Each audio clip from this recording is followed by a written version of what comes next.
Oh, you're not. When I'm in love with Dunedin, we were just there. Yeah, no, It's so beautiful. yeah, it is. Don't tell anyone. I just wonder if you could talk a little bit about the brothers, that relationship was so beautiful between the brothers, and with you as the mother, but those two guys together, can you just talk about the other actors who were around you and where they appeared from and how they were so beautiful?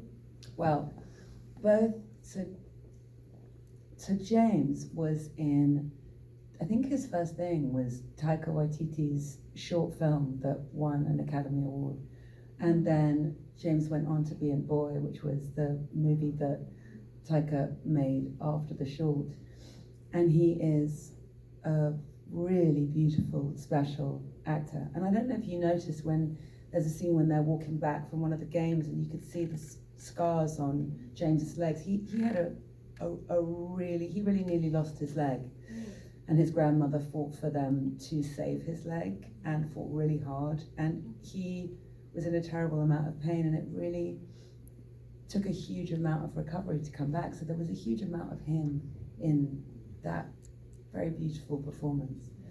And Julian is just, he's just a unicorn. You know, another Taika Waititi sort of Illuminati from Hunt for the Wilder People. He's a spectacular actor. So I think they had this complicity by maybe having a shared, you know, New Zealand is a very small place, and the acting community is pretty tight-knit there. But they're both very, very different actors, and really left space for each other, you know, which was terrific. And I think, again, Rhys Darby is he's such an amazing actor. He is so immersed in what he does and what he brings to a project. Yeah. There was also such a beautiful, thank you so much for asking that. That's a lovely question. There was such a wonderful dynamic between the two of them. And I was thinking too, you didn't see very much toxic masculinity in this kind of brotherly relationship, which may have existed in another film. It was really refreshing, and for the film not to shy away from their kind of deep love for each other and how that grows into kind of a respectful relationship as well. Yeah. Really beautiful. Yeah. Anyone else? Oh, go ahead. So I'm also English.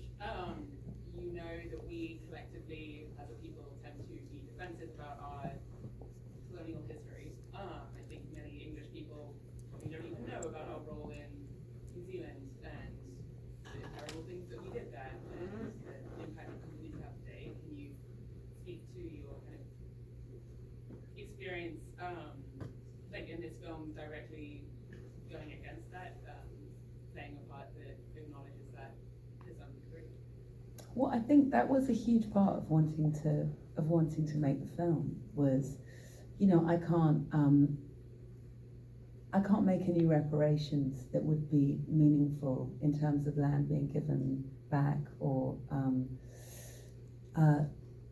culture being restored, but I can be part in a very small way of telling a story that does broaden people's minds about it, that might make them curious to go and perhaps research our colonial past, our collective colonial past, to wonder about how we were involved and to take ownership for that. And I think in a way that's just individually, I think that's how you can change things. You know, my son knows all about this, my 15-year-old son knows all about this moment in history because I went and made this film.